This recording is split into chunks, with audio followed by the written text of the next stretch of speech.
გამომწერებო, მაყურებლებო, ადამიანებო, რომლებიც პირდაპირ ეთერში უყურებთ ამ ვიდეო ჩართვას, ოგი მოგვიანებით შემოგვიერთდება და იხილავს ჩემი დღევანდელი სტუმარი ამერიკის შეერთებული შტატებიდან ბატონი გოჩა ვეტრიაკოვია. ბატონი გოჩა იყო საქართველოს სამხედრო საზღვაო ძალების სარდალი, მათ შორის იყო პოლიტიკური დევნილი, დღეს ამერიკის შეერთებულ შტატებში ცხოვრობს. მე საქართველოში არ ვიმყოფები მოგეხსენება თუ არ საფრანგეთში იძულებით პოლიტიკური დევნილი და ცნობილი საფრანგეთის რესპუბლიკის მიერ და ამ ჩვენ ქართველებს ზოგადად საერთო გარდა სისხლისა გვაქვს საქმეც ერთი და ამიტომ უბრუნდებით დღის მთავარი პოლიტიკური მიმოხილვით და შემოგთავაზებთ ისეთ ალტერნატიულ განხილვას დღევანდელი პოლიტიკური ვითარების, რომელსაც საქართველოს ტაბუ ადევს.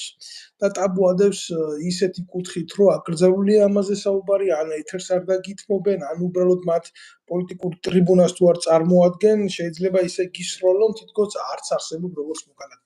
მოგესალმებით, ბატონო გოჩა.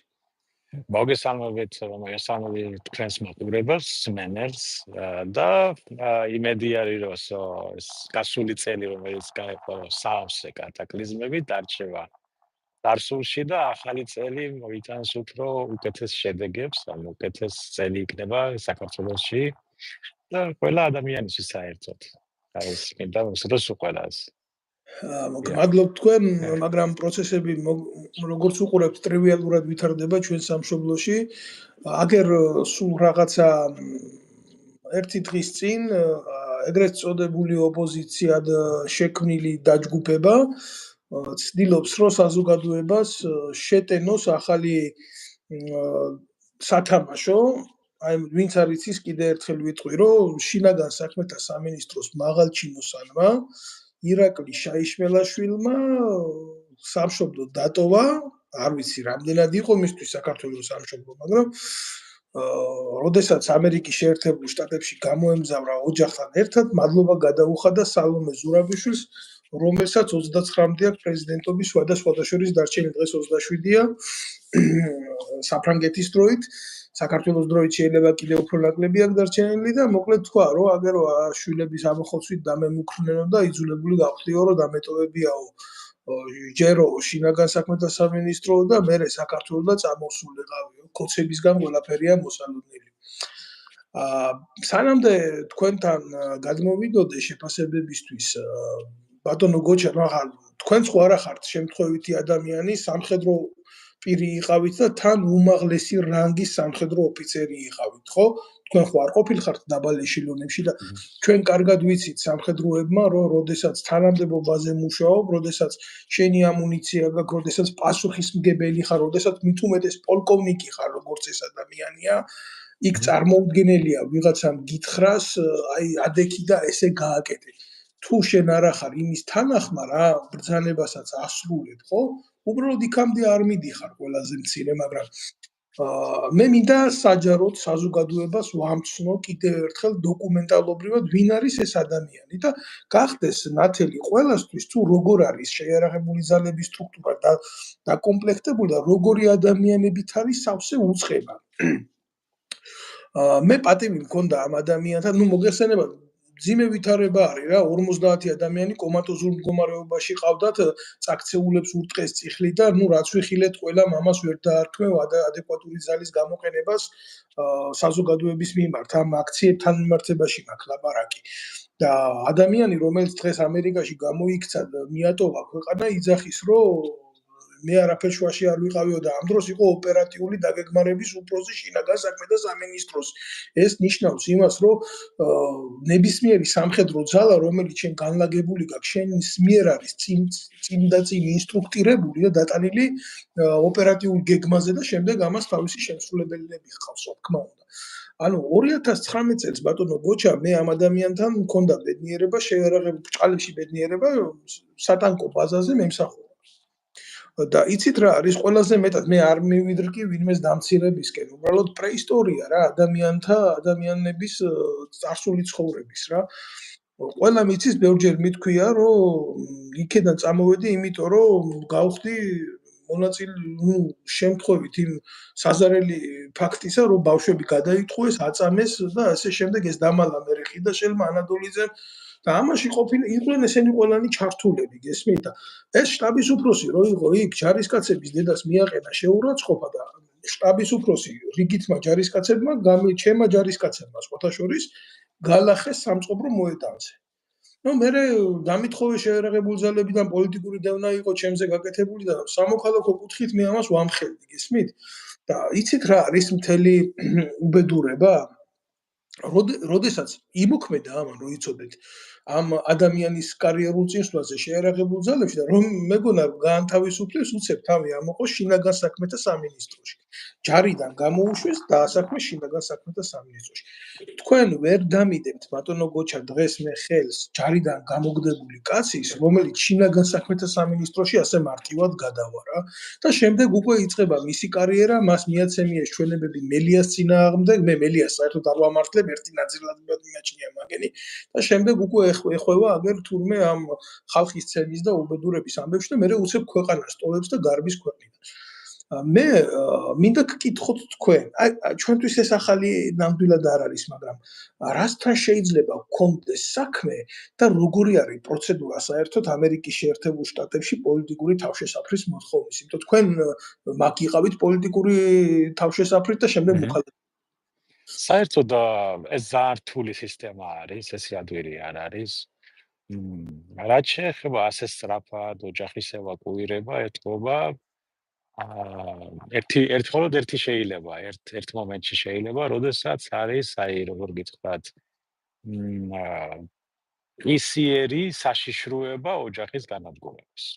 მაშინ კეთდება ხოლმე ეგეთი სწრაფი გადაწყვეტილება, ნებისმიერი ქვეყანა, დემოკრატიული ქვეყანას ვამბობ, რომელიც აკეთებს და ეხმარება ადამიანს, ან მის ოჯახის წევრებს, რომ გამოიყვანონ უსაფრთხო ადგილზე და მერე გაარკვიონ მართალი და ასე შემდეგ. მაგრამ ყისიერი უნდა იყოს საფრთხე, ეს რომ მოხდეს.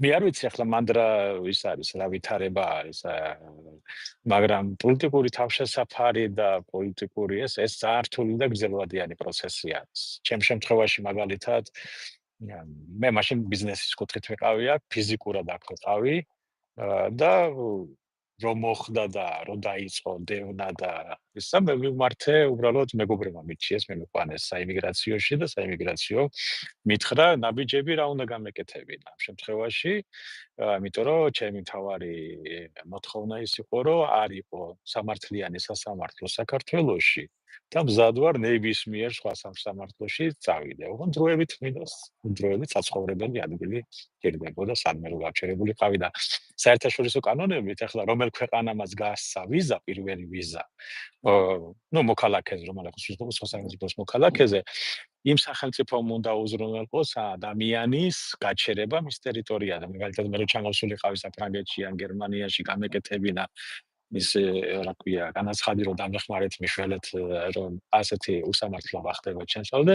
მე ვალდებული ვიყავი უკან წამოვსულიყავი და ამერიკის შეერთებული შტატების თავრო ვალდებული იყო რომ ამ კანონებით მიეღო ეს შემოვეშვი ქვეყანაში და დაწყებულიყო სამართლებრივი მოქმედებები. ასეთი იყო სისტემა. ყველა кейსი სხვადასხვანაირად არის. სხვადასხვანაირად არის, მაგრამ ამ შემთხვევაში მე არ ვიცი, მე ახლა თქვენ იცით რა რაძირალა იყო სააკაშვილის მთავრობა თავიდან ბოლომდე ცისხლიანი ნაზირალა უნამუსოები. მაგრამ მათ არ უკადრიათ რომ ჩემ შვილებზე რაღაცა მოხდა.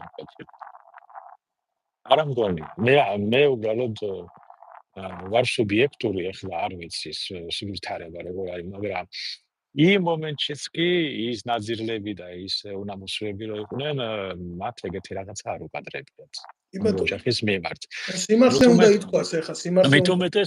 მით უმეტეს მანდ, ახლა არ ამგონია რომ მე ჩვიმეპარება რომ ვიღაცა დაემუქრა შვილებს გაგინადგურებთო, ახლა რასაც ვკითხულობ, მე ახლა ეს იმ სიუჟეტიდან გამომდინარე, თქვენ რო გავამიგზავნეთ.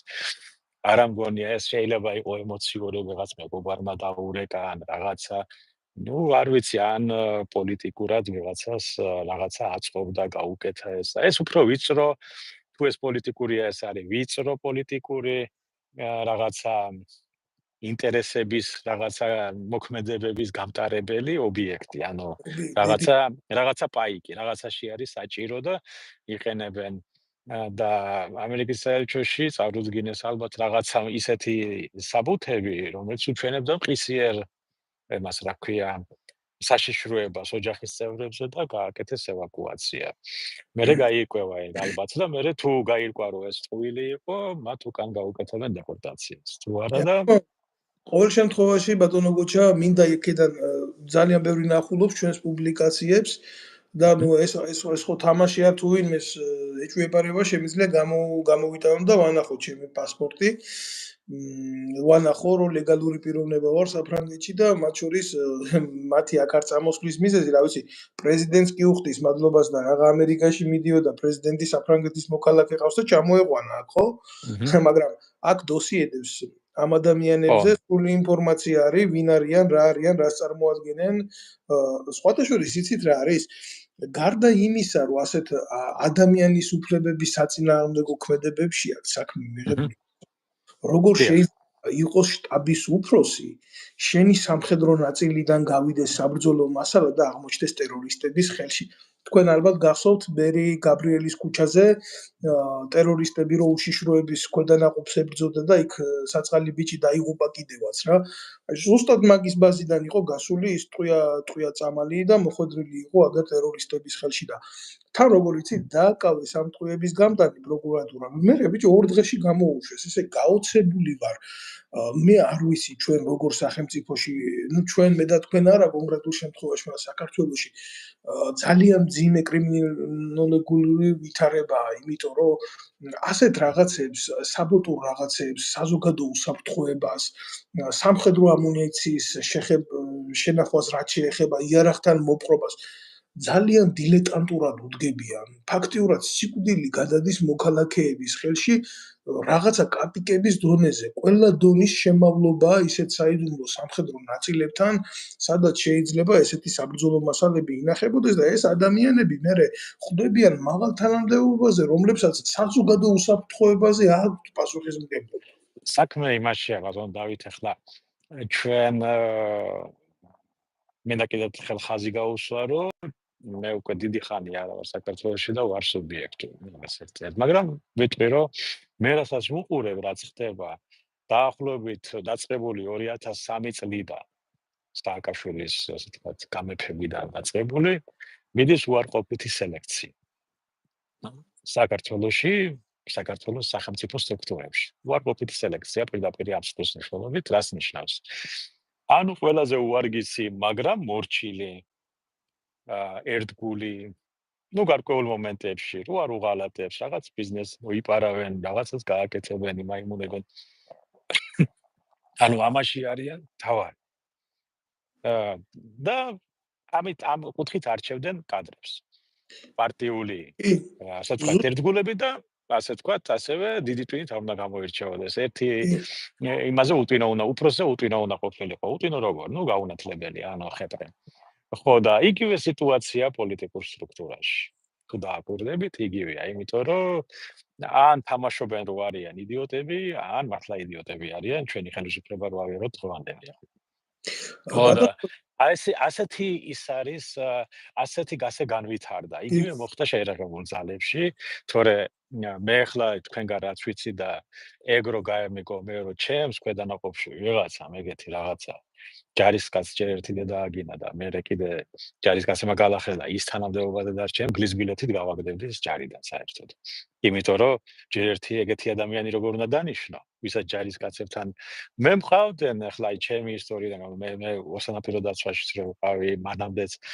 იყვნენ ოფიცრები რომელმაც არ იცოდნენ მუშაობა ჯართან თავისებული მუშაობა უნდა ფსიქოლოგია სხვანაირი მიდგომა უნდა დაიმსახურო ადამიანების ასევე პატივისცემა ჯარისკაცების არა მორჩილება არამედ პატივისცემა იმიტომ რომ ის ბრძოლაში მერე სიკვდილში უნდა სიკვდილი სიცოცხლე უნდა დადოს სასწორზე და თქვენ გამოგხვეთ ომში თქვენი დავალებები უნდა შეასრულოს და ის უნდა გენდობოდეთ და ის მაშინ გენდობა როცა თქვენ პატივს გცემს პირველ რიგში როგორც ადამიანს და როგორც მეთაურს და ეს თუ ემას კიდე წლების მანძილზე უნდა დამსახურება და არა ისე რომ მე ვიღაცა დამნიშნა და ესე იგი მე ჭკვიანი ვარ და მოიცით პატივი და დამემორჩილე და რასაც ვიტყვი ის შეასრულე.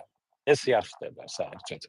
უნდა იყო მაგალითი ჯარისკაცებისთვის და ჯარისკაცები თუ შენ გცემენ და ჯარისკაცები თუ შენ პატივს არ გცემენ და ჯარისკაცებთან თუ ვერ მიგესვლება და მხოლოდ პოლიციის მუხარის და იმით მუშაობ, ასე ვთქვათ, რეგალიებს იყენებ რომ მათთან დაამყარო ასეთი ურთიერთობა, ის ქვედანაყოფი არ არის ბრძოლის უნარიანი, ანუ ის არის უთავმხედარი, ასე ვთქვათ. და შესაბამისად ის ასეთი მეთაურები, ასეთი ხელმძღვანელები უნდა იყვნენ განთავისუფლები და გადაყვანილი სხვა შესაბამის თანამდებობაზე, ან დაიწყონ ნოლიდან, ზემდებობიდან, ან სადმე და გაიზარდონ. ბატონო გოჩა, ბოდიშვი ხდი ეს სიტყვა არ დატოვოთ, ვიღაცამ შეიძლება გითხრას, რა თქვენ ძალიან სუბიექტურები ხართ თქვენს განცხადებებში და მოდით ჩვენი განცხადება, ჩემი ყოველ შემთხვევაში თქვენი შეფასება და ჩემი განცხადება რო არ დარჩეს მხოლოდ და მხოლოდ განცხადებად, აქედან მოუწოდებ იმ ადამიანებს, იმ დიანა ტრაპაიძეს, იმ ინგა გრიგოლიას, თავს რო ჟურნალისტებს უძახიან ამ ნაძილებს, აი მე ვხსნი აგერ ეთერს, ნებისმიერ დროს მზად ვარ მივიღო მათ ეთერებში მონაწილეობა, არა მარტო ცარიელის სიტყვით, არამედ კონკრეტული დოკუმენტებით, სადაც ჯარისკაცების დედები მიწერენ, როგორც მე მათი შვილების მეთაურს წერილს, რომ თქვენმა შტაბის უფროსმა მომაყენა შეურაცხყოფა დედის მიმართულებით. არ მანახა ჩემი შვილი. აი ესეთი რაღაცები. შემდეგ გარდა ამისა, შემიძლია ვანახო ყველა სისხლის სამართლის საქმის ნომერი, რომელიც გრიფით არის დაცული დღეს ბიძინა ივანიშვილის პროკურატურაში და სადაც შაიშმელაშვილზე გამოძიებაა დაწყებული დანაშაულის დაფარვის გულისთვის, ზეწოლისთვის და მუქარისთვის. როგორ შეიძლება ესეთი ადამიანები დაწირნაურდნენ პოლიციაში მაღალ თანამდებობაზე და შედეგიც სახეზეა, როდესაც შენ ჯარისკაცს, ყოველ შემთხვევაში სამხედრო მეთაურს გეპატია ამხელა დანაშაული, შენ უკვე გადადი საზოგადოებასთან შინაგან საქმეთა სამინისტროში და ზუსტად ის ჩაატარე, რასაც ატარებდი უღონ შემოღობილს მიღმა, რასაც სამხედრო ტერიტორია ქვია. მე არ მიკვირს, რომ ადამიანებს ქუჩაში ურტყამდნენ. მე არ მიკვირს, რომ ასახიჭრებდნენ, მე არ მიკვირს, რომ გადაჭარბებული ძალა და კრიმინალი იყო, იმიტომ რომ ამას ესენი ხელმძღვანელობდნენ. და საზოგადოება როგორც კონტროლის მექანიზმი მოშლილია და დარჩენილია მარტო ხელისუფლება, რომელიც პოლიტიკური ნიშნით მართავს სისტემას. დიახ. და მე განცხადება გავაკეთე, მე მზად ვარ ნებისმიერ ეთერში, თუნდაც ეს შეიშმალაშვილი ჩართონ. აქ არის საფრანგეთში მეორე პოლიტიკური დევნილი, სხვათა შორის სამხედრო ოფიცერი, ისიც მიიღებს მონაწილეობას ამ დისკუსიაში თუ ხო გინდათ დემოკრატია. გინდათ დემოკრატია, აი ეს არის დემოკრატია. ჩაგვთეთ ორი სამხედრო ოფიცერი, აგერც იქნება ბატონი გოჩა როგორც მაღალი რანგის ოფიცერი, ჩართეთ ის ამერიკაში გამოპარული ხალხის მცემელი და ზონდერი თქვენი შეიშმელაშვილი და დაესწარეთ თქვენს და ვისაუბროთ ამ დოკუმენტებით და ჩაერთოს ხელისუფლებას. ეხლა რო უყურებ ბატონო გოჩა, კი მე ყველას პატივს ვცემ და ყველას, მაგრამ არველაძე გამოდის და უძახის პრემიერ-მინისტრს მზადავარო შენთანო დისკუსიაში მივიღო მონაწილეობაო და ბიჭო, ქალაქის მერი ფეხბურთელი გყავს, პრეზიდენტი ფეხბურთელი გყავს. ახლა თურმე ოპოზიციაც ეს არველაძე ყოფილა და ქვეყანა ვიღუპებით, აგერ და ჩვენ სამხედროებს თუ ოდნავ მაინც დამსახურება გვაქვს, იმის უფლება არა გვაქვს, საჯარო დისკუსია ვაწარმოოთ ხელისუფლებასთან და ეგრეთ წოდებულ ოპოზიციასთან. აი ღია ეთერი. ეს საქმე იმაშია, ახლა ბატონ დავით მე გეთანხმებით, პრობლემა რაში არის კიდე პოპულიზმი არის გაბატონებული საქართველოში 99%-ით. პროფესიონალური მიდგომა პოლიტიკის მიმართ არ არსებობს. მხოლოდ ერთეულები არიან, ეს ერთეული ადამიანები სამწუხაროდ ნაკლებად ჩანან, იმიტომ რომ იმათ ერთი ორი წიგნი მაინც აქვს საკითხული და ეხლა ვინ უნდა დაუსვათ წინ, ბურთის მოთამაშე თუ მოჭიდავე თუ კლავჭიდელი თუ ვინამ. მაგიტომაც არის რომ არ არის პოლიტიკური დისკუსიები თემებზე. არც ერთ თემებზე. თქვენ თუ დააკვირდით საერთოდ აი ახლა დღევანდელია ეს ბარდაკი რაც არის. აი მე მაგას ვუძახი ბარდაკს ესე. რუსული სიტყვა რა ქვია, არეულობა ხო ქუჩებში და განუკითხაობა. ეს რისი შედეგია? იმის არაპროფესიონალიზმის ხელისუფლების პირველ რიგში, მეორე რიგში ოპოზიციის იდიოტობის. ყველაფერზე სულის გამყიდველები რო არიან. სამწუხაროდ ასე არის, ეს არის ფაქტი. როგორ შეიძლება ეხლა გამოხავთ ადამიანები და რამდენადაც ვიცი, ყველას ფული აქვს მიღებული ბიუჯეტიდან, უკვე არჩევნები რო ჩატარდა, ვისაც რა ეკუთვნოდა, ხო? მარტო ერთი პარტია დარჩაო, ვისაც არ აღებული, ისაც აიღებს, მაგრამ იმიტომ რომ თუ შენ ფულს იღებ, არჩევნები ჩატარდა და ფული აიღე, ესე იგი შენ სცენი არჩევნები, მაშინ რაღაც მიედმოედები, რასაც ვალებ ამ ადამიანებს, უკაცრავად კარგად, მოგოჩა ხო? დაკონკრეტდები თუ შეიძლება. ანუ დიახ. ის პარტიები, რომლებიც რუსთაველის გამზირზე ამ ახალგაზრდებს ჭიხა-ყავაში და სენდვიჩის გულისთვის აშიმშილებენ, იმათ ფული აქვს თუ აღებული ქართული ოცნებისგან. ქართული ოცნებისგან არა, როგორ არის? ბიუჯეტისგან. ხო, ბიუჯეტიდან მიღებულია ფული, ახლა მე რამდენადაც ვიცი, სულ ყველას ჩაერიცხა ეს ფული, ერთი პარტიაღა დარჩა მარტო და თუ ეს დარჩა, თუ ეს 100 არის, ეს მასკარადი რაზე უნდათ? მეორე კიდე აი ჩვენ ადრეც ბევრჯერ ვისაუბრეთ. არავინ არ აპროტესტებს, რომ 800 ბავშვი დაიღუპა გასულ წელს, ხო? შიმშილისგან.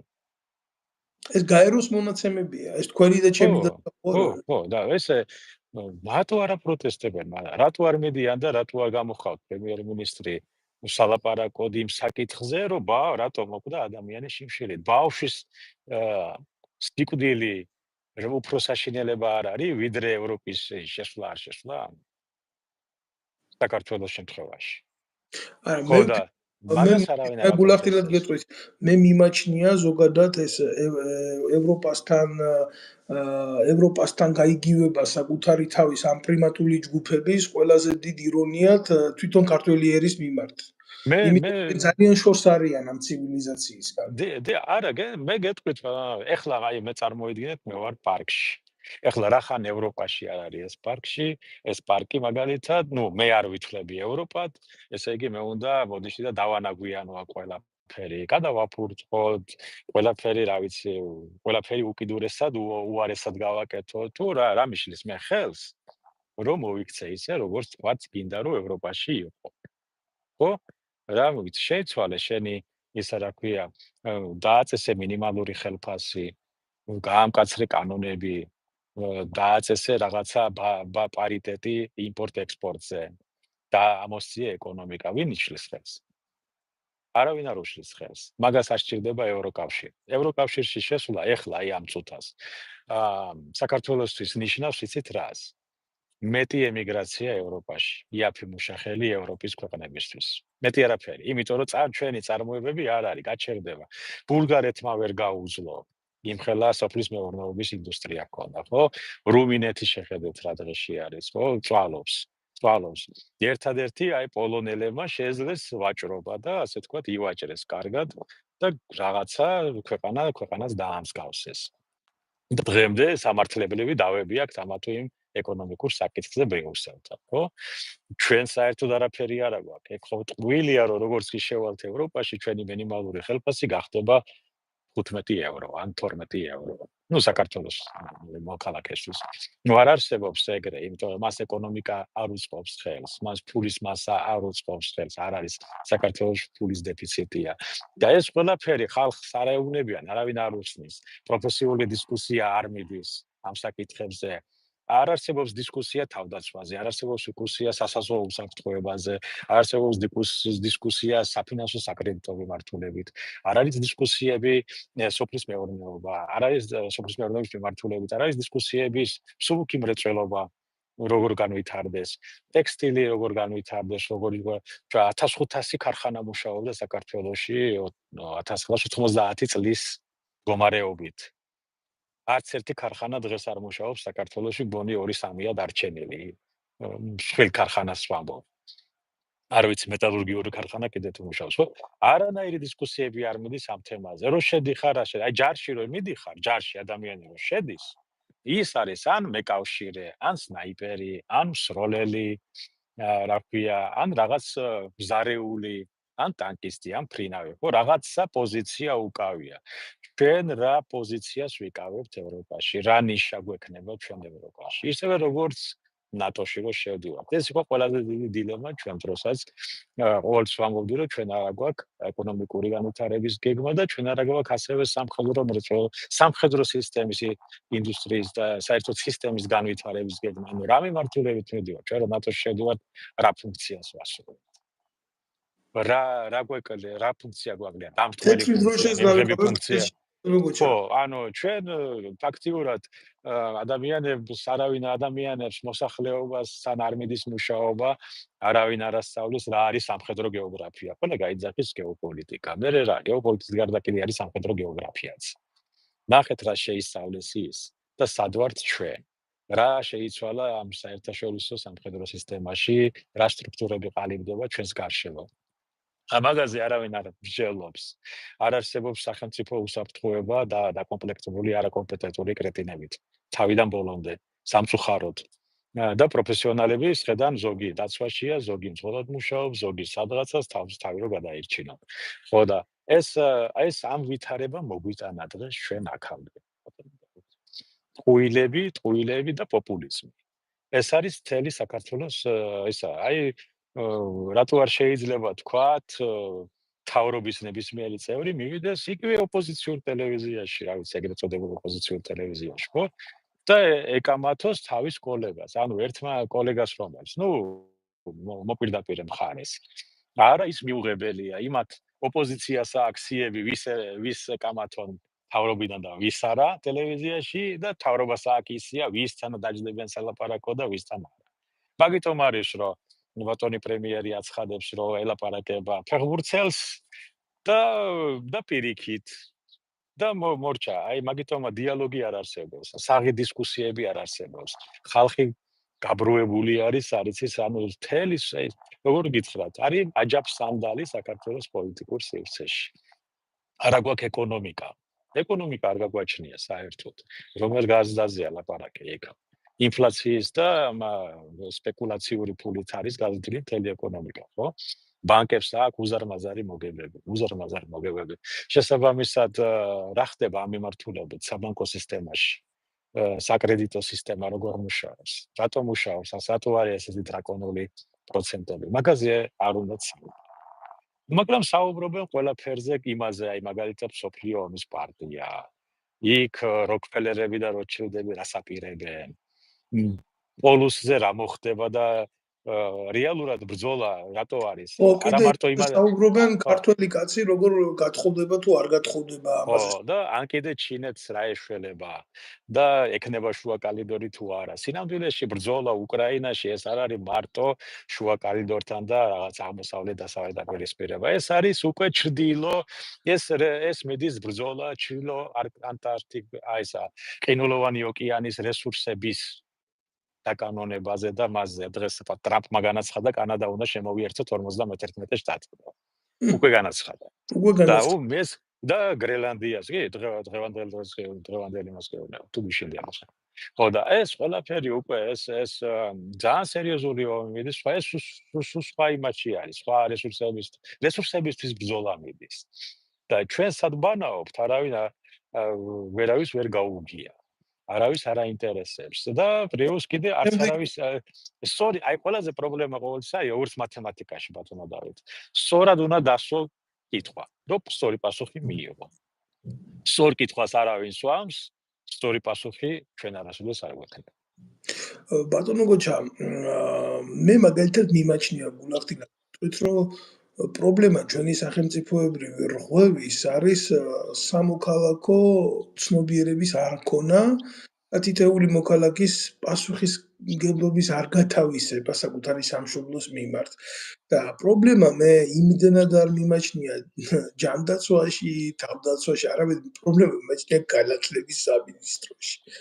იმიტომ რომ ცნობიერება ფიზიოლოგია მოდის, თაობები იზრდება და არც ერთ მათგანს არ აქვს გათავისებული საერთო საქმის ვალდებულება რა. იმიტომ რომ ამას არ ასწავლიან მხოლოდ და მხოლოდ მშრალ დონეზე რჩება პატრიოტიზმი და ემგონება ეს ყველაფერი ურაპატრიოტიზმს. ეხლა რატო ვლაპარაკობ ამას? სწორად თქვა ჰიტლერის პროპაგანდის მინისტრმა, რომ მაშინ კი სხვა გამოწვევები იყო მასიური საზოგადოებასთან ურთიერთობის, გაზეთიო, მომეცითო გაზეთიო და ღორის კოლტად გადავაქცევ ნებისმიერ ერსო.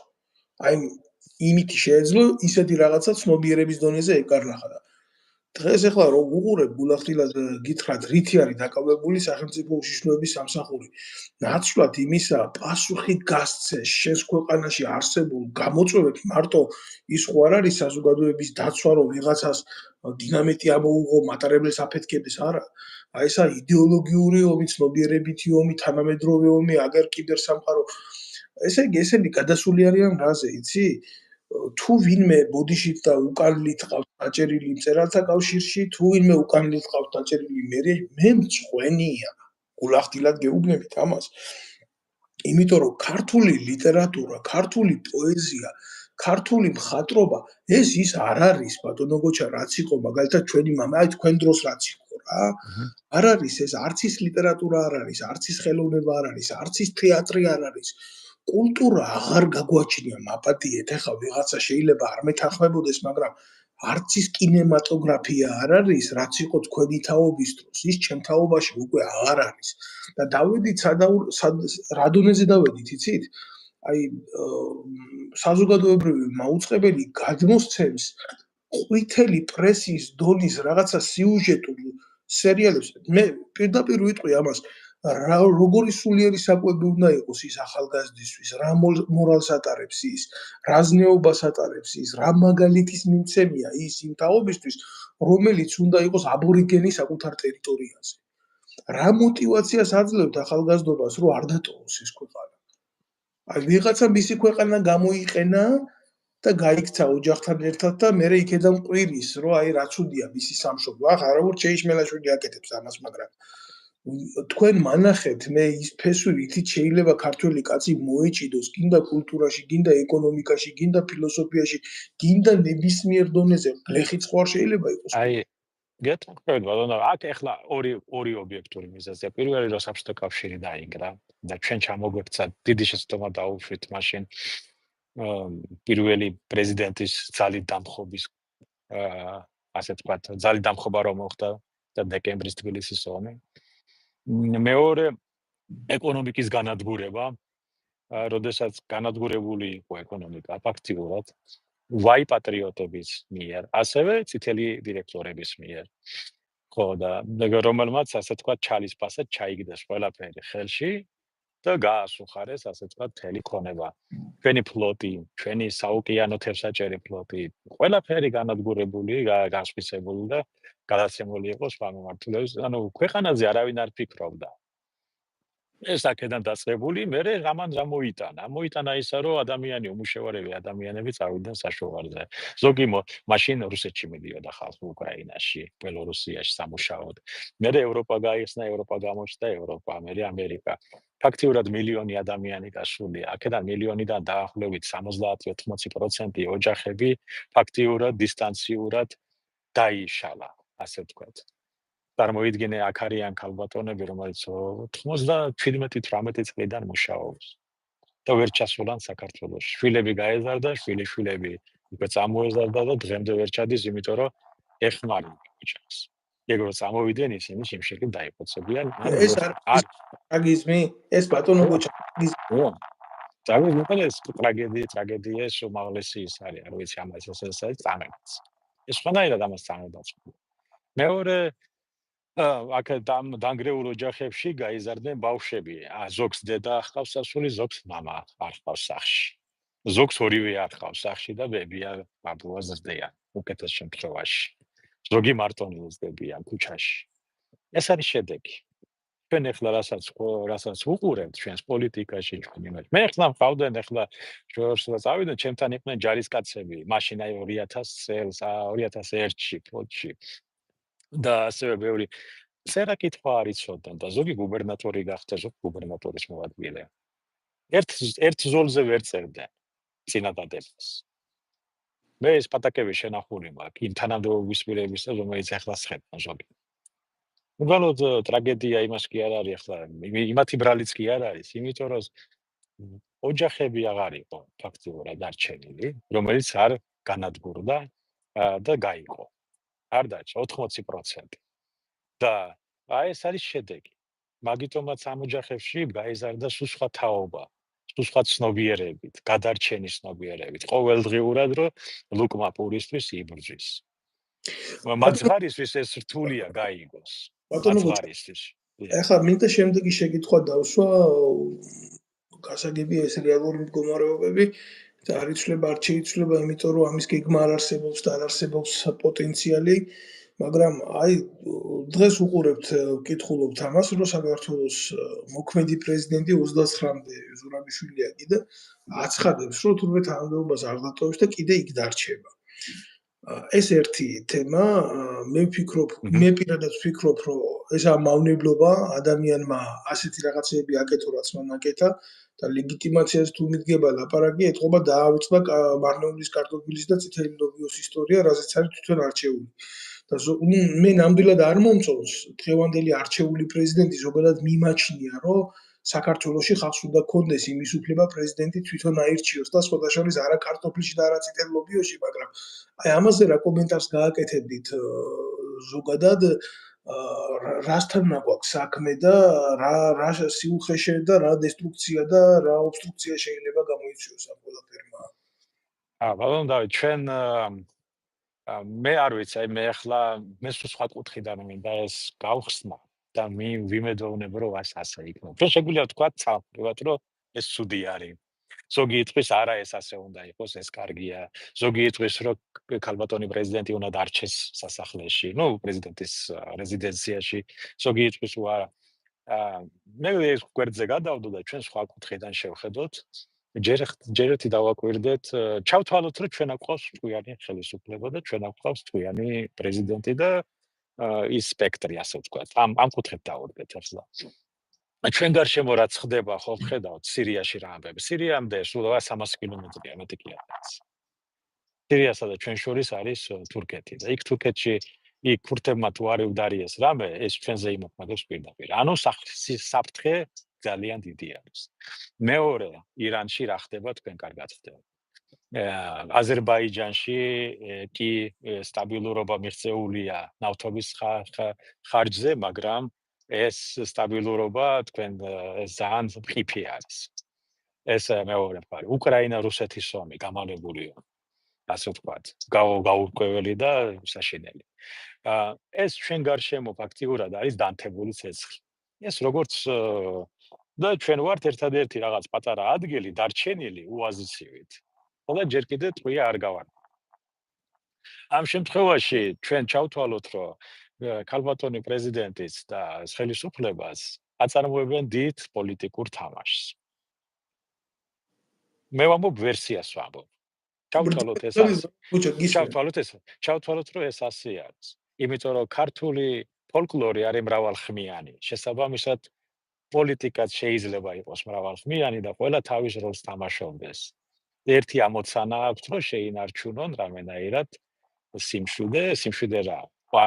ომის აცილება მოხდეს თავიდან. ჩავთვალოთ, რომ ეს ასეა. მაგრამ მეორე მხრივ რა ხდება? მეორე მხრივ ის, რომ არის სრული არაპროფესიონალიზმი თავდაცვისა და უსაფრთხოების მიმართულებით. და შესაბამისად, როგორიც არ უნდა ეცადოს ხელისუფლება, რომ ეს თამაში აწარმოოს, წაგებულია იმ მომენტში, რომ შენ აკყავს არაპროფესიონალური უსაფრთხოების ძალები, თავდაცვის ძალები. პროფესიონალიზმი როგორც არიან პროფესიონალები, მაგრამ არასაკმარისი. არ გააჩნია საკუთარი სამოქალაქო თავდაცვა, საზოგადოება არ არის მომზადებული თავდაცვისთვის და საზოგადოებას არის დაშლილი. და მარტივმა მრავლდება დაშლილი და ერთმანეთის მიმართ დაპირისპირებული. შესაბამისად, ანუ პირველი პუნქტი ჩვენ რო ჩავთვალეთ ვერსია, რომ ჩვენ ჭკვიანი ხელისუფლება გვაქვს, ჭკვიანი პრეზიდენტი და ასე შემდეგ, ფაქტიურად განულებული არის. რაც ხდება, რაც მოხდება 29-ის მერე, თუ არჩევნები არის უკანონო, ანუ არ ცნობენ არჩევნებს, მაშინ ფულიც არ უნდა აეღოთ და პარლამენტშიც არ უნდა შევიდნენ და ამ შემთხვევაში პრეზიდენტი შეიძლება ლეგიტიმურად იყოს იქამდე, სანამ ლეგიტიმური მთავრობა არ არის არჩეული, რომელიც აირჩევს ანუ ლეგიტიმურ პრეზიდენტს მერე ახალი კონსტიტუციით. ეს ასეა, როგორც მაგალითად უკრაინაში. უკრაინაში ახლა ზელენსკის გაუვიდა ვადა დიდი ხანია. მაგრამ სანამ ომი არ დასრულებოდა და სანამ არჩევნები არ ჩატარდება, იმავე კონსტიტუციით ის რჩება მოვალეობის შესრულებლად, ანუ პრეზიდენტად, სანამ არ შეიცვლება ლეგიტიმურად. ანუ სანამ ლეგიტიმური ცვლილება არ მოხდება პრეზიდენტის, მნიშვნელობა არ აქვს სასახლეში იქნება თუ უბრალოდ ქუჩაში, კაფეში დადება ქალბატონი პრეზიდენტი, ის შეიცვლება ლეგიტიმურ პრეზიდენტად მაინც. და მასთან იქნება მარტო საუბარი. მასთან მივლენ მარტო მაგრამ ოფიციალური როდესაც ბატონო გოჩა თქვენ ხელისუფლებას უძახით არალეგიტიმურს და ამ დროს ერთის ფიციმცამს და ბოლომაკვირვების მეთოდით თანხას იღებ იმ ბიუჯეტიდან, რომელიც არალეგიტიმურია, ეს უკვე მას ლეგიტიმაციას აძლევს იმისას, რომ ხელისუფლებაში კი, მართალია. ლეგიტიმაციაც არის და ეს ყველაფერი არის ფარისევლობა, მეტი არაფერი. სიყალბე ფარისევლობა და მაიმუნობა და ვიღაცის თამაში და უნამუსობა საკუთარი ამომრჩეველი და საკუთარი მოსახლეობის. კი ბატონო, ესე იგი ხალხს უდან კონცერტს წარმოიდგინე რა დონის усინდისო უნდა იყო რა. ხალხს აფურთხებ თვალებში, სენდვიჩზე და ყავაზე გამოყავს ხალხი, ბიზნესმენებიო იძახი და ჭყონია როა ვინცო აგერო აქციაზე მოვაო და ერთ მენიუს იყიდის, მეორეს იმას ვაჩუქებო 1+1-ს გახადე პოლიტიკა ბიჭო. და პულს იღებ და იპარავ არალეგიტიმური ბიუჯეტიდან. ახლა მე გეტყვით ეს როგორ იქნება, აი ყველაზე კარგი ვერსია ახლა რასაც შემოგთავაზებენ თავის გასამართლებლად იქნება ის, რომ აი ჩვენ ვერაფერს ვერ ვაკეთებთ, ახლა ომს ხوار დავიწყებთ და შევალთ პარლამენტში და ადგილობრივი თვითმმართველობის არჩევნები რო უნდა ჩატარდეს იქით წელს, იმასთან ერთად ჩავატაროთ საპარლამენტო არჩევნების და აი კანონი რო შეიცვალოს და ეს გაკეთდეს, აი ამისთვის შევალთ. აი გეტყვით რომ ეს ასე იქნება. ნუ პლუს მინუს ასე ვთქვათ. მაგრამ აბა სხვა როგორი ახსნა უნდა გააკეთონ მაშინ. ფულს რატო იღებ, ხო? და პრინციპში იმდენი აქვს ფული დახარჯული ბევრ პარტიას, რომ მათ შორის ოცნების პარტიას, რომ ძალიან აღემატება იმპულს, 10-ჯერ აღემატება იმპულს, რაც სინამდვილეში აიღეს ბიუჯეტიდან. მაგრამ ეგაც უნამუსობა, ეგრე არ უნდა გაეკეთებინათ. მაშინ თქვით, რომ გამოდით უყველანი, ჩვენ ამას გავაკეთებთ, რომ არ დავძაბოთ და სამოქალაქო ომი არ მოხდეს და დაპირისპირება შევათ. ამა ღიად უნდა ითქვას მაშინ ეს როგორი ვთქვათ, პატიოსნად უნდა უთხრან საკუთარ ამორჩევლებს ეს. და ეხლა ისმის მეორე კითხვა, რისთვის არ ბენიათ ეს ბავშვები გარეთ და ჩემი შვილიც კი მოიწამლა ორჯერ. ჩემი შვილიც იყო ასული, მეუბნებოდი არ არის საჯი, მაგრამ ნუ მე ვინ მომისმენა აქედან, ხო? და ორჯერ მოიწამლა. აი ვერაფერი რისთვის? იმისთვის რომ ამათ ფული აეღოთ, გამართლებული ყოფილიყოს ვითომ არალეგიტიმური არჩევნები და მორჩა, ხო? ვითომ ანუ არჩევნები არ არის სწორი რომ გაჟონა, მე რა გაჟონა. მე რა მაგ დასამალი, აი ვაძლევ ამა კაც ხმას, всё, მორჩა. რა არის ამაში შუდია? ეგ არ არის არალეგიტიმაციის ეს არაფერი. ბატონო გოჩა, რამდენი წლის არის თქვენი შვილი? 21-ის. 22-ის. ჩემი შვილი 3 წლისაა და ხანდახან ესეც არ მისმენს, ამიტომ გულთან უმიიტანინა მეტად მაგას. არა, უბრალოდ რა არის, იცი, მეწოდებიან, მართლა ხა ეს ხუმრობით და ლირიული გადახვევით, მაგრამ თქვენც ყოფილხართ 23 წლის და მეც ყოფილი ვარ და ნამდვილად გულიც ერჩის და სისხლიც ერჩის და არ უნდა ესეთი დამყაყებულ ვითარებაში ყოფნა, მაგრამ მან ხომ არ იცის სინამდვილეში რა ხდება. ერთ ჩვეულებრივ რუსულ ანდაზას მახსენებს ეს ყველაფერი და აუცილებლად უნდა ვთქვა რა. ზღარბი მოხდება ცხენის ფეხებში და ნისლია. გაიფანტება ნისლი და ზღარბი შეხედავს მარტო ცხენის მუცეს და ეს რა უნახება, მაგრამ იმას ჯერ ცხენი არ უნახია. აი ესეთი ვარიანტია რა, როდესაც არ იცი ამ პროცესებს ვინ მართავს. ძალიან რთულია მარტო სისხლის და გულით, აი უამრავი თქვენი შვილის ნაირი ახალგაზრდა, აი შუბლით რო შეასკდა ამ ყველაფერს და ვიღაცამ სენდვიჩის და ყავის ფასად პოლიტიკური დივიდენდები მიიღო ივანიშვილისგან და მილიონობით ლარი აქვს უკვე აღებული იმ არალეგიტიმური ბიუჯეტისგან, რომელსაც ამ პატარა ბავშვებს ფარად აყენებს რობოკოპების წინ. აი ყველაზე ცუდი ის არის, რომ ბავშვებმა უმეტესობა ბატონო დავით, ბავშვებმა საერთოდ აი ეს ძალიან შორს არიან. ჩემი შვილის ჩათვლით, არ იციან რეალობაში რა ხდება. უთხრეს რომ აი ესენი რომ მოვuliდნენ ამას გააკეთებენ, ან ესენი თუ დარჩებიან, ისეთი ეს იქნება და ასე ატყუებენ ბავშვებს და მათაც აღარ ყოფნით, აღარ ცოდნა, არც განათლება, არც გამოცდილება და როგორც ახალგაზრდობას შევიარეთ, ჩვენ შეგავით ახალგაზრდები, მათ შეგავით ახალგაზრდები, რაღაცა პრობლემა არის და უნდა გადაწყდეს ეს პრობლემა და ბოდიში და ის ვინ ჩემი ფეხებია რომ მე მიშლის ხელს და აბა ხმალი უნდა ამოვიღო და დავარტყოთ ასე ვთქვათ. და ეს ახალგაზრდული მაქსიმალიზმი და ახალგაზრდული ასე ვთქვათ ქარიზმა, მეტი არაფერი 90% ასე წარმოდგენაც არ აქვს ახლა რეალობაში რომ ისინი თოჯინებად იყენებენ სხვის თამაშში რაღაცა სხვის სპექტაკლში. მე ნამდვილად ეხლა რომ უყურებდი როგორც პროფესიონალი და ძალოვანი უწყების ყოფილი თანამშრომელი, ხო? მე მართლა ვერ წარმომედგინა ბატონო ბოჩა, რომ აი ასე შეიძლება ქართველმა ქართველს ცემოს. ეხლა ნებისმიერ აქციაზე, სადაც ირბევა შინაგან საქმეთა სამინისტროს აქვს თავისი დებულება და არავის თავზე ხელს არ უსვამენ თქვენ მოგეხსენებათ, მაგრამ წაქცეულ სახეში ბატინკი ურტყა, ფარი ურტყა, კი შეიძლება იქედან დესტრუქტანტები იყვნენ გასაგებია, მაგრამ ის ხო ქართველია, ესე იგი სახელმწიფოებრივი აზროვნების და სახელმწიფოებრივი აღზრდის მე ვამბობ ძალოვან უწყებებში ნულოვანი განათლება არის რა. ნულოვანი. მე მართლა მე ვკითხულობდი კაცო ჯარში რო ვიყავი, მე ვკითხულობდი მაგ ლექციებს, სახელმწიფოებრივი აღზრდის ლექციებს. და ეს არისო საგანი, რომელიც რაღაცა ჩვეულებრივი საგანი იყო, ეს იყო საბრძოლო მომზადების საგანი, თქვენ კარგად იცით, სახელმწიფოებრივი მომზადების საგანი. ძალიან მნიშვნელოვანი საგანი იყო. რატო არ ექცევა ამას ისეთი ყურადღება, რომ თითო ჯარისკაცს, თითო ძალოვანს გათავისებული კონდეს თავისი ფუნქციამოვალეობები, რომ მინიმუმ იმან იცოდეს როგორ მართოს პროცესი. ეს წარმოუდგენელია, არ დადის ჩემო. ეს გეტყვით, რომ პირველ რიგში მე დიდი ეჭვი მქონდა, უბრალოდ დიდი ეჭვი, მე გამოვთქვა, ასე თქვათ, როგორც ახლა გავცელებულია, როგორც ასე თქვათ, ტაქსისტები ლაპარაკობენ, ხომ იცით ეს რა თქვა, წაროზე რაღაც ლაპარაკობენ, კახეთში რო ვიტყვია.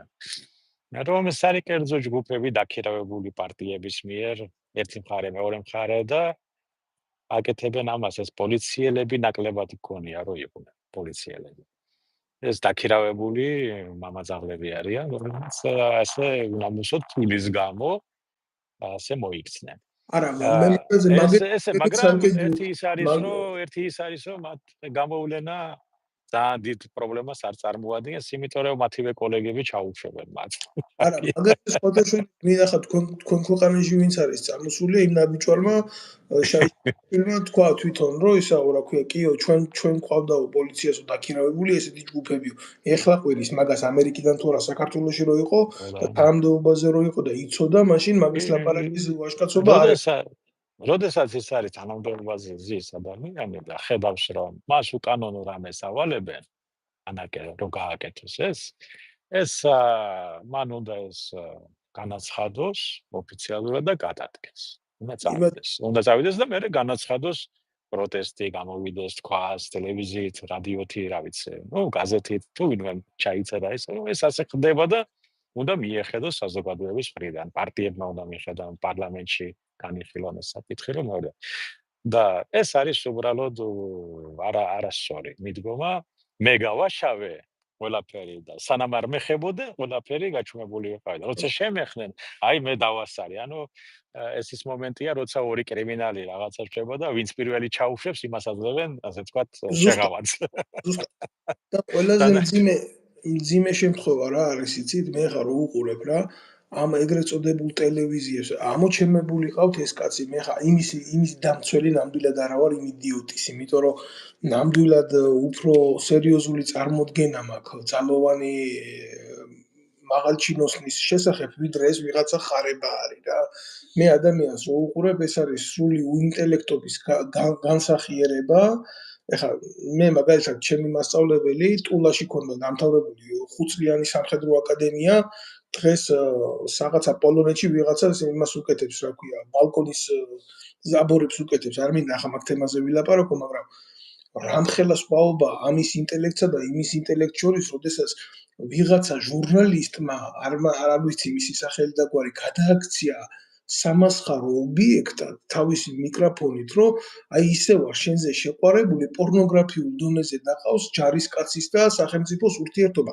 მე ნამდვილად გითხრათ შეშფოთებული ვარ ამითი. როგორ შეიძლება შენ სახელმწიფოს ასე წიხლი დაარტყა და მთელმა უწყებამ აი ამ ფაქტთან დაკავშირებით პრესა ამსახურმა, შინაგან საქმეთა სამინისტროსი, სხვადასხვა დანაყოფებმა იდგნენ და აი ამას უყურო.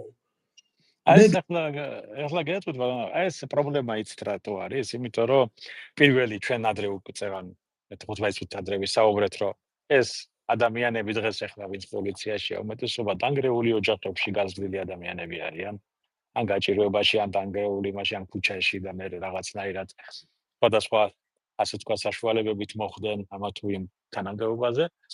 მეორე, მათ პატრიოტიზმი არავინ არ ასწავლა, არც სკოლაში, არც ოჯახში.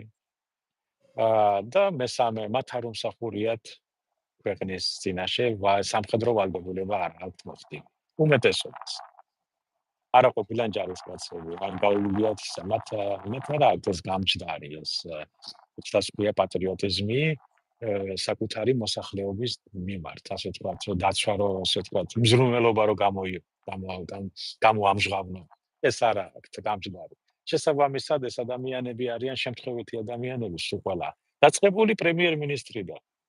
სანამ იმას პრემიერ-მინისტრად დავნიშნავდი, მე ჯერ გადავპარსავდი იმ ქოჩორს და გავუშვებდი 6 თვით ჯარში. გენასვალი. და მე რო ისწავლი და ირბენ და იხტუნაებდა ის როგორი უნდა იყოს თავარსარდალი, როგორი უნდა იყოს ომის დროს თავარსარდალი, არ ვიცი რომელი ახლა პრეზიდენტია თუ პრემიერი, მოკლედ მაღალ თანამდებობაზე ომს უნდა უხელმძღვანელოს. ომს ჯარი, გენერალური შტაბი და შერეღებული ძალები ასრულებს მოქმედებას, მაგრამ ომს მართავს სახელმწიფო თავიდან ბოლომდე და სახელმწიფო მეთაური ყავს შენ ადამიანი, რომელსაც ჯარში არ აქვს მოსახური. ზუსტად. ასეთი ადამიანებით არის დაკომპლექტებული პარლამენტიც. ერთი ყოფილი ოფიცერი გენერალი არ არის იგივე ოცნების რიგებში. ყველანი არიან გარდა სამხედრო პირის, რომელსაც შეუძლია რაღაც კანონებზე იმუშაოს, რაღაცა ჯარისკაცების, ოფიცრების და შერეღებული ძალების ინტერესები გაატაროს თავდაცვისა და უსაფრთხოების კომიტეტში. დღეს ვინები არიან იქა? დოყლაპიები? ჯარში არ აქვს დამსახურება, გადაწყვეტილებას იღებენ? იმათ რა, უბრალოდ შედან იქა, რომ ფული ჩამოწერონ. მაგიტომ ეგეთი ადამიანები თუ არის დაკომპლექტებული მთელი სახელმწიფო და მთელი სტრუქტურები, მაგიტომ აგვაქვს ეს სავალალო მდგომარეობა. პირიქით უნდა იყოს სახელმწიფო თანამდებობაზე, პარლამენტში, არ უნდა ირჩეოდეს არც ერთი ადამიანი. მithumetes არ უნდა ინიშნებოდნენ მერებად და გუბერნატორებად ადამიანები, რომელსაც ჯარში არ არის დამსახურებული. რომელიც ყოფილი ოფიცერი არ ყოფილა გუბერნატორად რა უნდა. იმან მერე ტერიტორიული თავდაცვას უნდა უხელმძღვანელოს რამე რომ მოხდეს. ისეთ რეგიონში ვართ ჩვენ, მშვიდობა არასოდეს გვექნება ჩვენ. თუ ჩვენ არ აგვაქვს სერიოზულად ორგანიზებული თავდაცვა, თავდაცვის საკითხები მოგვარებული და როგორ უნდა უხელმძღვანელოს გუბერნატორმა, რომელსაც თავდაცვას, ტერიტორიული თავდაცვას, როდესაც მას წარმოდგენა არ აქვს, რა არის ჯარი. რა არის სამოქალაქო თავდაცვა რა არის? საერთოდ არ იციან. არც არავინ ასწავლის, არც არავინ მუშაობს. მე ახლა ბატონ გენერალი როაკურამიკოვეიშვილს მაგას დავეყრდნობი. ამ წლების მანძილზე არც ერთხელ ქალბატონ პრეზიდენტს არ მიუღია ქართველი ვეტერანი ოფიცრები რაიმე საკითხის პრობლემის გადასაჭრელად. არც ერთი კანონი არ არის ქართული ჯარის მიმართ მიღებული, როდესაც კონსტიტუცია შეიცვალა. არაფერი არ არის გაკეთებული ჩვენი თავდაცვის მიმართულებით. არანაირი შესყიდვები სერიოზული არასოდეს არ ტარდებოდა.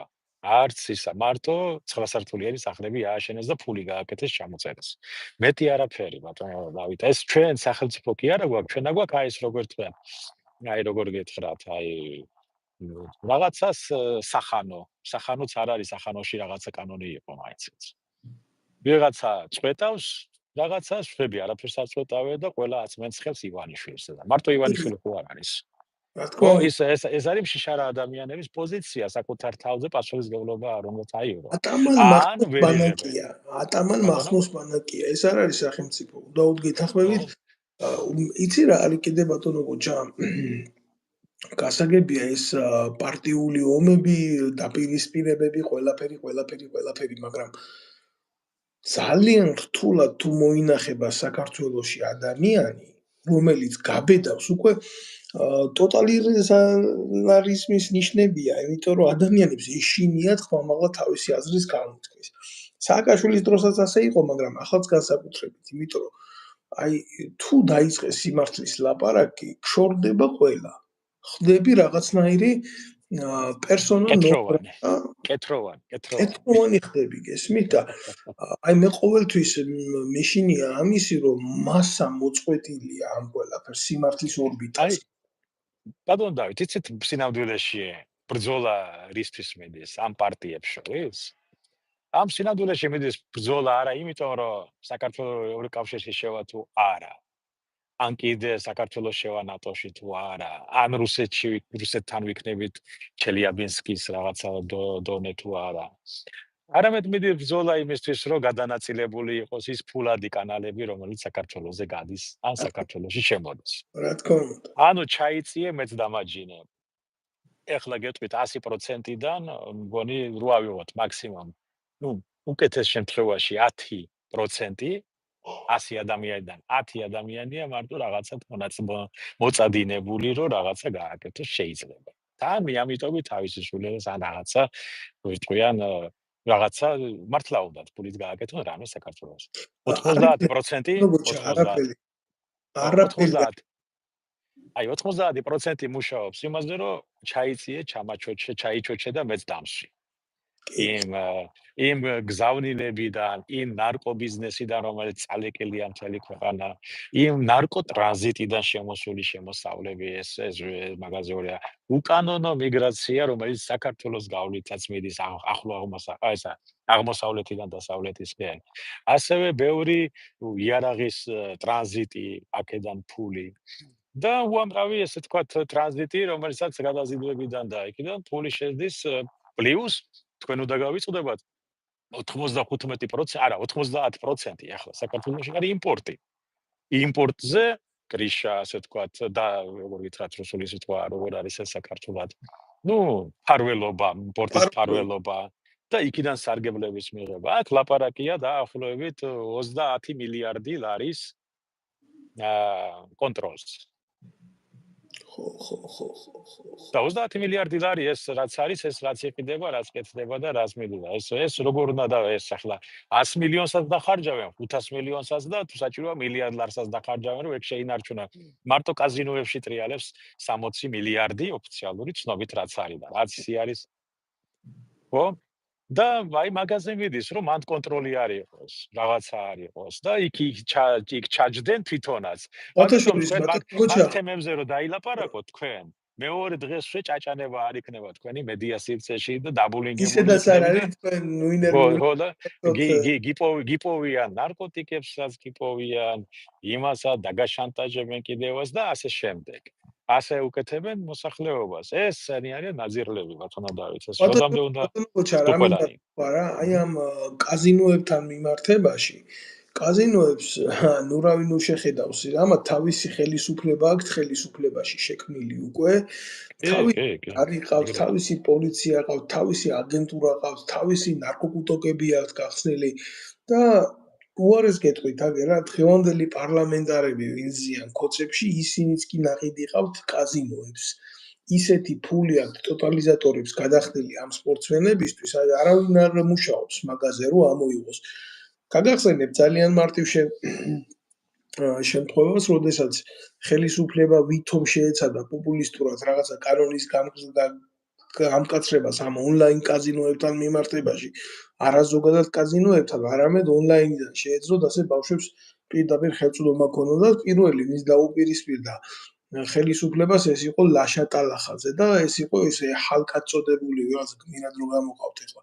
ჩვეულებრივ ესენი მე პირდაპირ მიმაჩნია ტოტალიზატორების კომპრომეტირებულ როჟებად რა. ფულს იღებდნენ იქედან და ასრულებდნენ მათ გავლენას. ამათ რა საზოგადო უნდა გააკეთოს. აი გეტყვით, ბატონ დავით, ეს სათამაშო ბიზნესი უნდა იყოს კონტროლირებადი და მაქსიმალურად რეგულირებადი. და რაც შეეხება ლოტერიას და ასე თქვათ, იმეებს და ტოტალიზატორებს, ეს უნდა იყოს სახელმწიფოს, აი როგორც აქ ტეხასში არის, ხო? აქ სახელმწიფო არის. ლოტერიას თამაშიც, ისაც ყველაფერი და მთელი ფული მიდის სად? განათლების სისტემაში. მთელი ფული, აი ამ შემთხვევაში მასწავლებლებს და იმებსაც ეშველებოდათ. კი ბატონო, იყოს რახანასია, იყოს ოღონდ კონტროლის ქვეშ და რაც კი მოგება კაზინოებს, უნდა წავიდეს სად? უნდა წავიდეს განათლების სისტემაში. კი ბატონო, და ეს ესე უნდა მოიქცეს.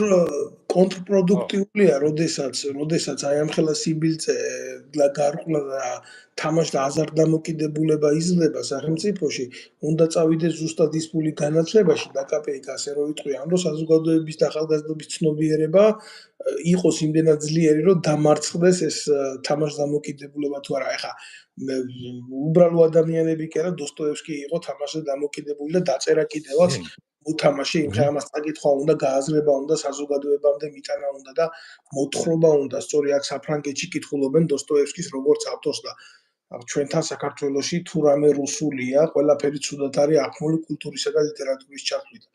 მე არა ვარ ამის მომხრე, პირდაპირ გეტყვით, რომ ვერ ისწავლოს ქართულმა საზოგადოებამ გარჩევა კარგის და ცუდის. მე ამის სერიოზული წინააღმდეგი ვარ. ჩვენ რაც გვადგება ჩვენი საზოგადოების მშენებლობისთვის რაც იქნებოდა უკეთესი, ჩვენ იქეთკენ უნდა გადაგვედგა ნაბიჯები და ყველა მხრიდან საუკეთესო უნდა აგვიღო, მაგრამ ვერ მივედით აქამდე ჩვენ სადამდეც მივედით, ეს არის ერთმანეთის ჭამა, დაბეზღება, სხვა ქვეყანაში კარგი ადგილის მოძებნა და საკუთარი ქვეყნის უარყოფა რა. მე არ ვამბობ იმ ადამიანებზე, ვინც ნამდვილად დიდი პრობლემებით იძულებული გახდნენ ამ ემიგრაციის, მაგრამ ხო არიან ისეთების, რომლებიც აგერ შეიშმელაშვილივით გარბიან და იქედან ყვირიან, მე რა ცუდია მისი ქვეყანა რა. აი ამის თქმა მინდა, მე უყურებ ამაში სერიოზულ პრობლემას, ბატონო გოჩა. და სამწუხაროდ პერსპექტივასაც კი ვერ ვხედავ, თუ ახალი ძალები არ შეიქმნა ქვეყანაში რამე გაუმჯობესდეს. ნელ-ნელა უნდა ჩამოყალიბდეს, ეს ევოლუციური გზით უნდა წავიდეთ, ბატონო დავით, სხვა გზა არ არის, ეს ეტაპი გასავლელი არის, ამერიკამაც გაიარა შეთაშორის ეს ეტაპი არაერთხელ. თვითონ 30-იან 40-იან წლებში ბევრი ადამიანი, ბევრი მერები, მოსამართლეები დახვრით ეს პირდაპირ კრიმინალური მეებში, ასე ვთქვათ, რუზველტი პირდაპირ მითითება იყო, ასე რომ ეს ძალიან რთული პროცესი და გრძელვადიანი პროცესია. მაგრამ ჩვენ ახლა რევოლუციური პროცესები არ გვაწყობს, ჩვენ ახლა ძალიან თეთრკებად რაიონში ვართ, არ შეიძლება მაგის დაშვება. ეს უნდა გავითვალისწინოთ. მეორე კიდე ჩვენ უნდა ვიფიქროთ მომავალს. რა ტიპის სახელმწიფოს ვაშენებთ? რა გვინდა, საით მივდივართ? გჭირდება ეს ნატო და ის საერთოდ გჭირდება. ეხლა ვიღაცა იძახის გჭირდება. შეიძლება არ გჭირდებოდეს, მან ჭკვიანური პოლიტიკა უნდა და არავინ არ იცის, არავის არაა გათვლილი. იმიტომ რომ 2005 წელს, როდესაც მე ვესწრებოდი საზღვაო სიძლიერის სიმპოზიუმს ამერიკაში აქ, მაშინდელი ადმირალი მულენის მოწვევით, რომელიც იყო მერე გახდა ეს გაერთიანებული შტაბის უფროსი. მაშინ იყო წარმოდგენილი უკვე ახალი ალტერნატიული პროექტი ნატოს, მივიცი, ალტერნატივა. მაშინ უბრალოდ მე ვერ გავიგე, უცბად, ახლა არ მეყოფინა, ასე ვთქვათ, ინფორმაცია და განათლება დონე, ასე ვთქვათ, უცბად ვერ ჩავწვდი, ვერ მოვხდი უცბად. მაგრამ წლების მანძილზე როცა გადავხედე საით მიდის, მე ვფიქრობ, რომ ნატო სანამ საქართველო იქნება მზად, ნატოს შესასვლელად, ნატოში თვითონ ამერიკის შეერთებული შტატები აღარ იქნება. და თვითონ ნატო თვითონ გარდაიქმნება ევროპის შეიარაღებულ ძალებად. ეს მოხდება მომავალში. მეორე საკითხია, ჩვენ რამდენად გვაწყობს ვიყოთ იქ. ხო და მეორე კიდევ ჩვენ უნდა ვიფიქროთ ჩვენს ეკონომიკაზე, ჩვენს მოსახლეობაზე, ჩვენს ადამიანებზე, მიგრაციაზე. იმიტომ რომ ჩვენ დიდი პოტენციალი გვაქვს ეკონომიკური. ახლა ნურავინ უიტყვის, რომ ჩვენ ღარიბები ვართ. არა ვართ ღარიბები. იმიტომ რომ ჩვენი ქვეყნისთვის ჩვენ საკმარისი რესურსები გვაქვს. და რაც თავარია ადამიანური რესურსები გვაქვს. და ეს ადამიანური რესურსებს სწორად უნდა გამოყენება. ანუ ქვეყანას პატრონი არ ახავ, ბატონო. ჩვენი პოლიტიკური პარტიები ეძებენ პატრონს ან დასავლეთში, ან ჩრდილოეთში, ან აღმოსავლეთში. და თვითონ ვერ მოტვინეს, რომ შენ შეგეძლია იყო პატრონი შენი ქვეყნის და კი გაითვალისწინო სხვა ქვეყნის ინტერესები, მაგრამ შენი დაიცვა. შენივე ქვეყნის ტერიტორიაზე. მე არ ვამბობ, რომ შენ ახლა სადმე წახვიდე და ატლანტიკაში შენი კვოტები მოითხოვ. მაგრამ ეს ხო შეიძლება გააკეთო. მაგრამ ამას დამოუკიდებელი აზროვნება უნდა, ამას გააზრება უნდა, ამას გამოსვლა უნდა აქედან, ასე ვთქვათ, ამ სისტემიდან. დამოუკიდებელი ცხოვრება, არავის გამოცდილება არ აქვს. ბატონო გოჩა, ერთი რაღაც ნამდვილად შემიძლია გულახდილად გითხრათ, იმიტომ მე ვიცნობ იმ ველს, როგორც თქვენ დღეს ახლა ვინც უყურებს რა ამ ყველაფერს ჩვენ საუბარს. ახლა მაგალითად ჩვენ საუბარს ეს მონები, ცნობიერებითი მონები დაარქმევენ ჩელიაბინსკსა და ტურხანსკს შორის ტელეხით რა. ნამდვილად გეუბნებით ამას გულახდილად გითხრათ. ისე ჩელიაბინსკის 10%-ის რესურსი რო გქონდეს, რა გვიჭირდა? უბრალოდ დახედონ რუკას და დახედონ რაიონს რამხელა არის და რა რესურსების პატრონი არის. მე ამით იმის თქმა მინდა, რომ საქართველოში იკრძალება თავისუფალი აზროვნება, გესმით, იქ არ არის დასმული საკითხი ჩვენთვის რა არის უკეთესი ერისთვის და საზოგადოებისთვის. არამედ პირიქით, სამწუხაროა რა ეს ასეთი უბედურების ქვეშ რო ვართ ჩავარდილი, მაგრამ ეს არის ძალიან მწარე რეალობა რა. ჩვენ კი თავისუფალი ადამიანები ვართ, ჩვენი აზრის გამოხატვას ვერავინ ვერასდროს ვერ შეეხება და ვლაპარაკობთ ამას, მაგრამ საკმარისია საქართველოში იმ პროპაგანდას გადაუხვიო, რომელიც ჩამოაყალიბა ამ ორმა პოლიტიკურმა ნაგავმა, რომელიც მხოლოდ და მხოლოდ გავლენებისთვის ბრძოლობს, შენ იმ წუთას ხდები პერსონა ნონ გრატა. კიდევ ერთხელ ვამბობ, ყველასთან მაქვს სათხოვარი პირველ რიგში, რომ თუ შეიძლება გამოიწერეთ ეს ჩემი არხი, ვინც უყურებთ ამას, შემოგვიერთდით და ეს წარით ჩვენს განხილვებს, თუ თქვენთვის რა თქმა უნდა ჩვენი სიმართლე მისაღებია და კიდევ გავიმეორებ ამას, იმ ადამიანებს, ვისი სახელები გვარებით ჩემი მხრიდან აქ გაჟღერდა და შეფასებები იქნა ბატონი გოჩადან გაკეთებული, თუ გაქვთ პრეტენზია ტელეწამყვანებს, პოლიტიკოსებს, ვაწარმოოთ პირდაპირი ჩართვა და პირდაპირი ტელეხიდი. აქა ვართ, ჩვენ არსად არ გავბივართ, ჩვენ ჩვენი სიტყვის ფასი ვიცით, აქ არის დოკუმენტები, აქ არის მტკიცებულებები, სასამართლოც ხო გაქვთ, მაგ როგორიც გაქვთ ხა. სად ვართ ამ ყველაფერში მივიღოთ მონაწილეობა, ჩვენ არსად არ გავბივართ. ჩვენ არა ვართ ადამიანები, რომლებიც მხოლოდ აქედან იმისთვის ლაპარაკობს, რომ ვიღაცის გალანძღვა უნდა. ჩვენი მისია არ არის ვინმეს გაშავება, ჩვენი მისია არის ნეგატივთან ბრძოლა საქართველოში. მხოლოდ და მხოლოდ აი ეს ამაკ, რა ქვია, მოტივად რაც შეეხება აი ამ ბატონ შაიშმელაშვილს, მე უბრალოდ სხვა გზა არ მაქვს იმისა, რომ ეს მასალები, რაც საფრანგეთის ხელისუფლებას წარუდგინე, ის გამოუგზავნო ამერიკაში, ამერიკის დეპარტამენტს და იმ ხელისუფლებას და იმ მთავრობას, რომელიც ძალიან მალე ჩაანაცვლებს მოქმედ დეპარტამენტს და როდესაც მიადგებიან შეიშმელაშვილის სტატუსის შესახებ მსჯელობას, ის დემოკრატიული ქვეყანაა და კარგად განსაზღვრავენ მისი ადგილი სადაც არის და დეპორტი საქართველოში მისთვის იმ ძალებთან, როგორც ივანიშვილია, ყველაზე ადეკვატური ვარიანტი იქნება, მე ასე ვფიქრობ. ბატონო გოჩა, მე აუცილებლად მოგცემთ თქვენ ბოლო სიტყვას ასე ამ კონკრეტულ ეთერში, იმიტომ რომ ჩვენ უკვე საათს გადავწვდით, აქ მაყურებელი შემდეგ ამას ნახულობს და მინდა რომ ჩვენი საუბარი იმდენად იყოს გავრცელებადი, რომ მაყურებლისთვისაც მარტივი იქნას გარკვეული თემები ასარქმელად. მერტი საბოლოს ვიტყოდი, მეგობრებო, რომ ბევრი ლაპარაკობს, რომ აი ახლა თურქეთის შემოა დაიკავებს აჭარას, ის შემოა დაიკავებს იმას, ის ზემო აქ და არავინ არაფერს არ შემოა და არც დაიკავებს, არ სჭირდება, იმიტომ რომ ყველა სახელმწიფო ჩვენ გარშემო ვინც არის, მათ ერთი ინტერესი ამოძრავებთ ამ ეტაპზე. ეს არის ეკონომიკური ინტერესები. თურქეთი საქართველოში ყიდის 3-4 მილიარდი დოლარის პროდუქციას. და ის იცავს უკვე თავის ბაზარს, ცდილობს თავისი ლობისტების მეშვეობით დაიცვას, რომ ეს გაყიდვები არ შეწყდეს საქართველოში.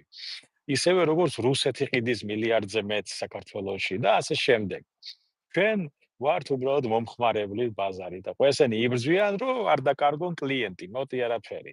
სამხედრო კუთხით თურქეთს არ სჭირდება საქართველო, იმიტომ რომ იმხელა ძალა და საშუალებები აქვს, რომ მას საქართველო გადაუაროს, თვით გადაუფრინოს 1 წუთი, 2 წუთი უნდა მგონი თვითმფრინავს თუ არ ვცდები 16-ს, ხო?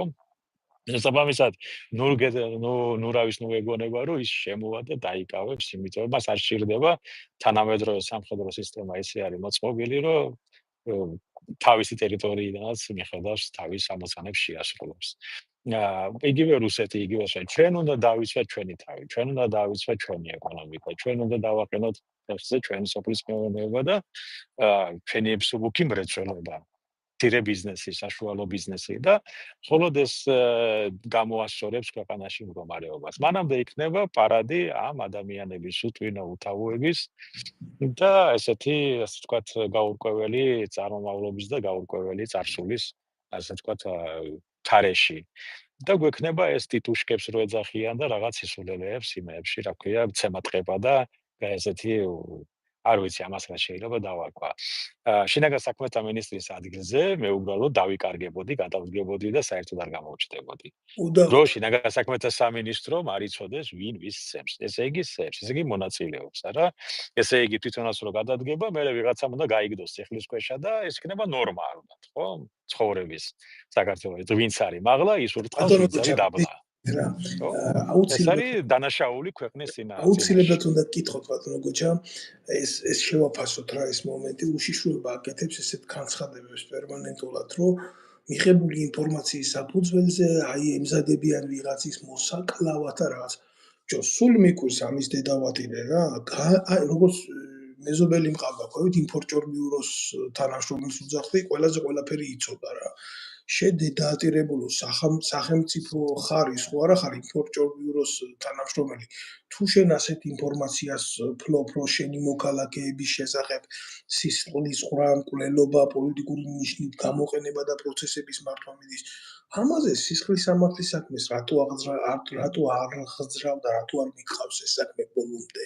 თუ ეს ჭეშმარიტია ნამდვილად და შენც არ ახარ მოტივირებული, რომ მხოლოდ პოლიტიკური პროცესებზე აკეთო ზეგავლენა და манипуляტორი იყო. აი არ ვიცი მე მივიჩნევ რომ ჩვენ ქვეყანას უშიშროება კი არ ახავს. ეს არის ბიძინა ივანიშვილის ბანკის უსაფრთხოების სამსახური. ბატონო გოჩა თქვენ გაგეთიშათ ჩვენება. რა სამწუხაროა გაითიშა ჩვენ. ადგილზე ვარ მე. ადგილზე ხართ, კარგი. კი ბატონო, ეს მართალი ბრძანდები ბატონ დავით, ახლა ჩვენ კონკრეტულ უწყებას მოვავიღებთ იმიდან, იმიტომ რომ ეს თელი ყველა უწყება და ყველა ეს რაც არ უნდა იყოს სახელმწიფო უწყებები, სულ ყველა ერთად საზოგადოების ნაწილია. რაც ხდება საზოგადოებაში, ის ხდება იგივე შიგნით. რაც ხდება საზოგადოებაში, იგივე ხდება საპატრიარქოში და თავდაცვის სამინისტროში და ყველგან. იმიტომ ჩვენ ახლა მე ცალკე ვარ და რომელიღაც სხვა პლანეტაზე ვარ, ეგ არ არსებობს, ხო? შეიძლება სხვა პლანეტაზე იყოს, სხვათა შორის ბიძინა ივანიშვილი, იმიტომ მას რესურსები აქვს ისეთი, რომ შეიძლება იგრძნოს თავი როგორც მარსზე და რა ვიცი, სადმე იქით მაღლა და არ იცოდეს რა ხდებოდეს დაბლა, სიტყვაზე ვარ, ხო? მაგრამ დანარჩენები იგივე ამ სახელმწიფოს ნაწილი არის, იგივე იმ საზოგადოების ნაწილია, ზოგი ქუთაისში, ზოგი ბათუმში, ზოგი თბილისში და ამ შემდეგ და ისინი იმათ ჩვენ ვერ განვასხვავებთ. უსაფრთხოება და ქვეყანა იწყება შენგან, პირადად შენგან. ისუფთავე იწყება შენგან. რო არ დააგდო ნაგავი, რო არ გადააფურთხო, რო არ მოწიო ადგილზე, რო არ ცემატყება და კრიმინალი როა და ეს ყველა ინდივიდუალური ადამიანმა უნდა აღიქواس, რომ სახელმწიფო უსაფრთხოება იწყება პირადად მისგან. და როცა ეს აღთქმა იქნება სწორი, სახელმწიფო იქნება დალაგებული. და სუფთა. ბატონო გოჩა, მე დაგემშვიდობებით, მადლობას გადაგიხდით პირველ რიგში, რომ მონაწილეობთ ჩვენთან ამ განხილვებში, ჩვენი საზოგადოება, ვინც უსმენს, უმრავლესი ნაწილი კმაყოფილია ამ განხილვების და მინდა გითხრათ, რომ თქვენ ვერ მოისმენთ აქ რამე უწმაწოს, რომელსაც ხშირად მე გარკვეული ადამიანების მიმართ ცალკეულ ბლოგებში ვხმარობთ. აი, ვისაც გინდათ ადეკვატური საუბარი, აგერ ახარ და კიდე ერთხელ ბოლოს ვიტყვი რა, თუ შეიძლება კიდე ერთხელ გავასწავლეთ, რომ ვისი სახელი და გვარიც გაჟღერდა. თუ ვინმეს პრეტენზია გაქვთ, აგერა ვარ მე, აგერ არის ბატონი გოჩა, შემფასებლად, რა თქმა უნდა, ბრალდებლად აგერა მყავს კიდე მეორე პოლიტიკური დევრილი საფრანგეთში, ლევანა კობაიძე, ჩაირთვება ისიც, აგერ არის ფაქტები, აგერ არის დოსიეები, აგერ არის ისტორიული დოკუმენტები, რომელიც ასლებით აქვს შენახული თავდაცვის სამინისტროში და ვალახოთ ეს ყველაფერი საზოგადოებას და იმართლეთ თავი და მოვაწყოთ საჯარო განხილვა იმისი ვინა ხართ თქვენ, სად იმყოფება სიმართლე და ვინა ვართ ჩვენ. ჩვენ ამას არ გაურბივართ. ჩვენ არა ვართ ადამიანები, რომლებიც ვიძახით, რომ მხოლოდ და მხოლოდ ცუდის დანახვა გვინდა ვინმეში. ჩვენ ვებრძვით ნეგატივს და არა სახელმწიფოს. ამაში მდგომარეობს ყველაფერი თორე გულახდილად გეტყვით, არც ერთი პარტიის წევრი არ ყოფილვარ, არასდროს არც სურვილი არ მქონია იმ პარლამენტში ჯდომის, არც ახლა არ მაქვს სურვილი. ერთადერთი სურვილი მაქვს ბატონო გოჩა მხოლოდ იმისი, რომ შეიქმნას ძლიერი სამოქალაქო საზოგადოება, რომელიც манипуляციას გაუკეთებს ყველა ხელისუფლებას და აიძულებს მას უკეთესი შექმნას იმ საზოგადოებისთვის, რომელიც მას ემსახურება. მეტი სურვილი მე არ გამაჩნია, არც არასდროს მქონდა და არც არასდროს მექნება. მადლობას გიხდით თქვენ, გისურვებთ წარმატებებს და კი. სიხარულს. დიდი მადლობა ბატონო დავით და მშვიდობები, კარგ გაბრძანდებოდეთ. ყველას გისურვებთ მშვიდობიან საღამოს. და გილოცავთ დამდეგ ახალ წელს. თქვენც ასევე წარმატებულ გაიხარეთ. როცავს. გაიხარეთ.